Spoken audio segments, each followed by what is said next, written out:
And the best part is catching Imba, especially since they got a kill. But either way, he's not going to be falling behind in experience because they have this big stack available for him. As Mushi is constantly making that one go. Shadow Fiend, despite their kind of like half dual laning, is actually going to be just fine in experience and will keep up with God rather easily. Let's take a look at our off lane here for the side of Fnatic. We've got Ohio the Darkseer. He's playing up against a Gyrocopter as well as an Earthshaker. Actually go down. Oh, a little bit more damage, 24 HP. Virtus Pro unable to secure the kill there. And Ohio probably going to have to head back to base now. Almost has his complete soul ring, though. Yeah, once he has that, he can pretty much just alternate to the jungle. There's no reason for him to just stay up here. He's not really contesting the Gyrocopter's farm. As you see, Illidan's already at 21. He's not bothered by this too much. If he wants to just CS that Ion Shell creep, he can just go for the Rocket Barrage. There's no real need for him to stay in this lane. I think going to the jungle might be a better idea. Like, there's actually one stack here. Oh, I think they'll go for the second stack by Johnny. And once that happens, you can divide it. You can give Kritchik Imba one, you can give your offlaner the other, and you can divide the farm up. And meanwhile, Mushi can just take the mid lane once the Shadow Fiend hits level 5, level 6. That early laning ward actually being spotted out by Ohio. He pinked it. FNG placing a little bit before nighttime struck, so he was seen, unfortunately.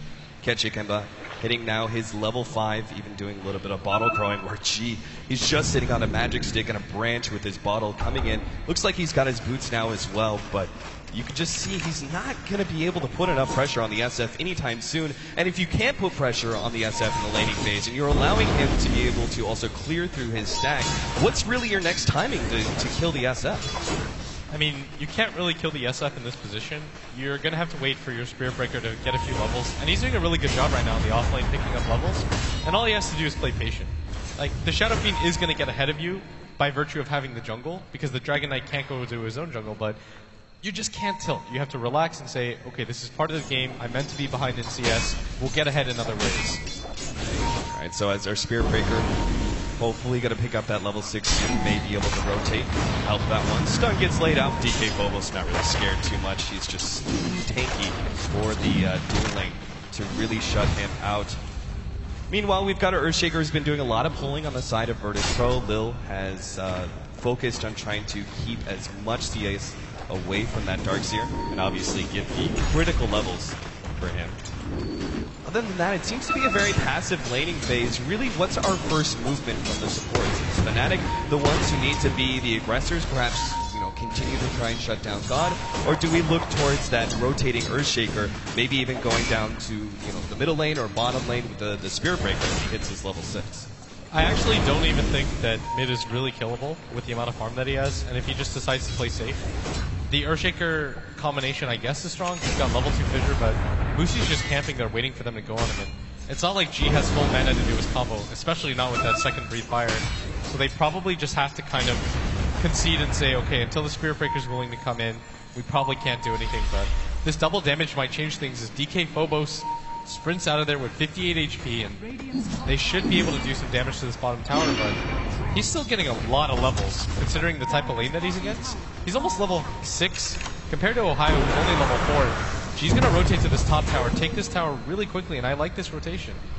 Yeah, they're hoping to be able to catch the Darks here at the same time. Lil coming out, going for the Fissure block, which he does land. It's just a bit too close to the tier 2. So Virtus Pro very much committing now to take the tier 1 at the off lane. But this is seriously going to be a great trade-off for Fnatic. They're pushing in their own bottom lane. They're also taking down middle. In fact, you can see Mushi right now is using his illusions to be able to pull the creeps just to give that extra right-click time for catching Imba and the creeps on that tier 1 middle tower.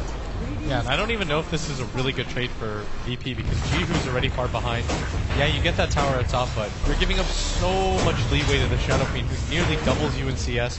If he was able to take that tower by himself solo, that would just be further efforts wasted, and Kachikemba's doing a really good job. He has already done the stack, so there's not much more that they can go for. Or he's actually got one more stack to go for. He's about to hit his level 7, and I anticipate him just kind of rotating there because it's too unsafe to continue to push his mid lane. So the tier 1 tower does get denied by G, but it's still a loss of map control for Virtus Pro. Same goes with that tier 1 offlane tower being brought down to around half HP. KYXY here, he's been free farming for quite some time. What really should his item build be for this game? Are we looking towards perhaps a somewhat early Midas, or do you go for the Blade Mail Blink Dagger build this game just to try and get it really aggressive on the gyrocopter at all times? I don't know if Blade Mail Blink Dagger is the build this game. If I'm looking at VP's lineup, there's not a whole lot of heroes that I want to really use the Blade Mail on. There's no damage that VP can't just not throw out. Especially since the gyrocopter is eventually going to go S and Y into BKB. I think the Wraith King has to keep up in farm, and I think it's the wrong idea to go for the Blade Mail. The Blink Dagger, though, I really agree with, because if you're Fnatic, what I think will happen is Kuchik Imba will go for the mech, your Wraith King gets a Blink Dagger, and then you can essentially just run at people. And he's actually got a Gloves of Haste, so this might mean that he's going to go for the Hand of Midas instead. The possibility of a Maelstrom is there. That used to be a frequent build for Wraith Kings as well, but much more popular build would of course be that Hand of Midas, just because levels are so important on a Wraith King, right? The faster you get that level 2 or level 3 ultimate, the more viable you are as a carry. Yeah, a lot of your natural abilities just come from your passives, so it's not necessary to really get early game items. Like, you don't need an S and Y or anything like that. You can just opt to go greedy. Because like you said, you just need the levels. Once you're level 16, you're pretty much a free Aegis every single time. So that's what you're shooting for as fast as possible. But right now, Virtus Pro, it looks like they are going to smoke up, trying to take a tower down with this. And it doesn't really matter if they kill anybody. This is one of those smokings that is meant to just catch you by surprise. And you do it so quickly that there's no time to respond. And I don't think they want Mushi out of this. I think they want KYXY, but they're not going to be able to catch him. And oh, this smoke popping. They may actually go on the wrong one. They blow up the illusion immediately. Mushi himself has actually been hit by the Fissure, but they still haven't caught out. DK Phobos trying to get vision for the charge. Now gets it, but perhaps it's a bit too late. Sure enough, they stop the charge, not knowing if Virtus Pro, or rather Fnatic, are going to rotate around. Now looks like God is going to go for KYXY. Gets hit by the Light Strike Array. KYXY just hoping to be able to get back behind his tier 1 tower, especially with that reincarnation ready to go. I'm sure he feels very comfortable if VP want to go for the dive here. KYXY actually they're both going to TP out. They just give up this tier 1 tower in exchange for more pushing time. You could see already Mushi is trying to get that creep wave into the tier 2 tower, and Ketchigimba and Ohio are going to trade off for the tier 1 at top. Yeah, this is what I was talking about.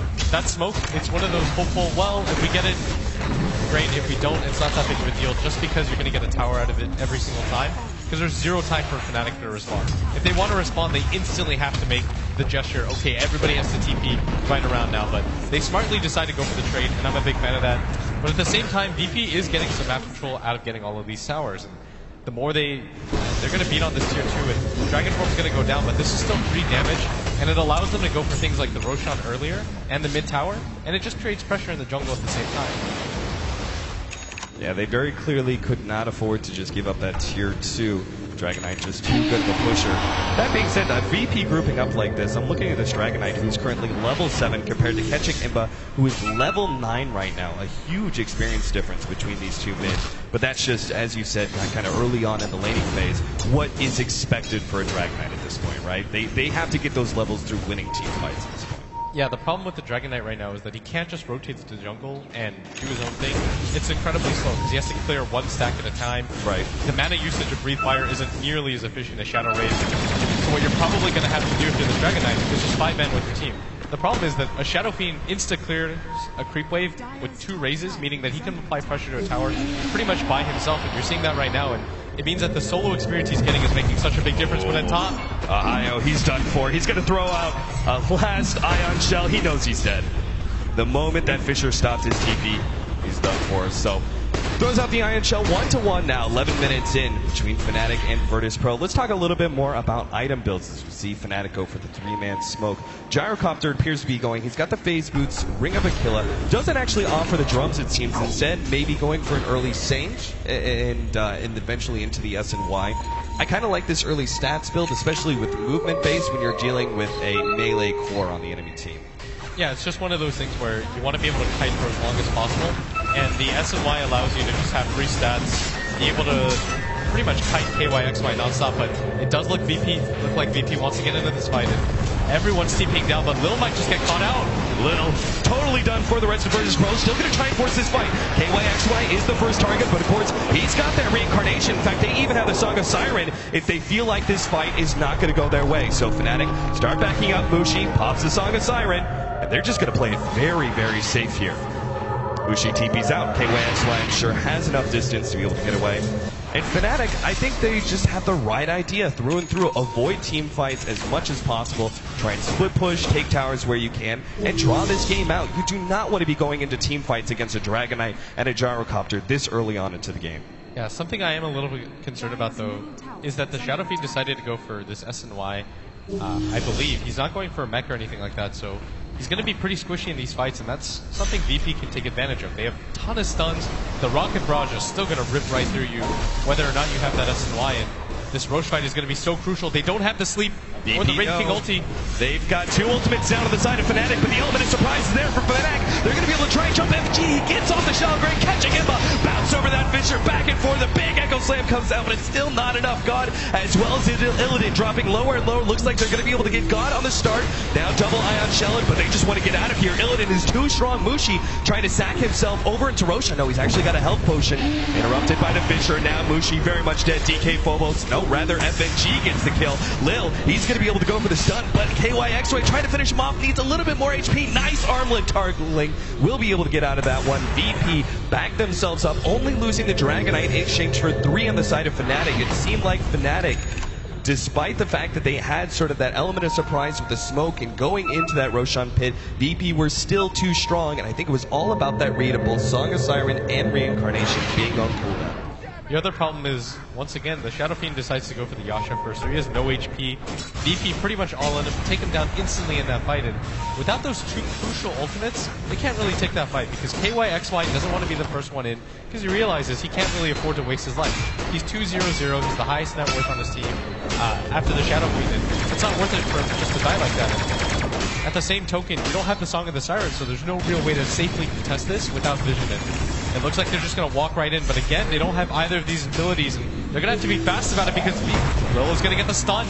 Goes in, he just called out, is coming in. Spirit Breaker bounces back, catching him, but perfect timing. He's going to pop the ultimate though, and DK Bubbles gets eliminated by those two. KYXY on the front lines trying to toggle as best as possible surge, but not good enough. The SF goes down as well, and now Virtus Pro just looking for cleanup.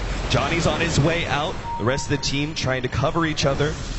Make sure that they don't lose anything else, but that's still 2 Roshan fights down the drain after what seemed to be a very coherent battle plan from Fnatic. Avoid team fights from VP as much as possible, split push, take towers, draw this game out. They willingly go into 2 different team fights around Roshan and lose both dramatically. Yeah, that's twice now that the Shadow Fiend has died.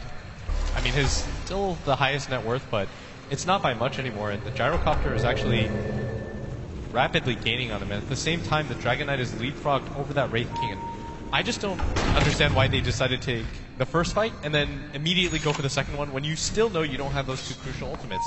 It's not like the Shadow Fiend had souls either, so they were gimped in 3 different ways, but they still opted to take the fight. I don't know if a Roshan is that valuable. Certainly not. Virtus Pro very happy with the exchange. You could see Fnatic had built themselves a pretty decent net worth lead before those Roshan fights, above 3K so early on into the game at about a 1,500 experience lead as well, but it all gets flushed down the drain as Fnatic force fight after bad fight. Now the mech is up on the Darkseer, and the team fight aspect of Fnatic grows a bit stronger, but I'm still feeling like they need to avoid those fights, especially if they don't have perhaps that Blink Dagger on KYXY. I still think that's probably the best idea for you to be able to put pressure on the Gyrocopter before he has BKB. Yeah, the Shadow Fiend's item progression has stopped about 4 minutes ago where he picks up the Yasha, and he still hasn't had enough money to buy that SNY because of those 2 disastrous fights by that Roche.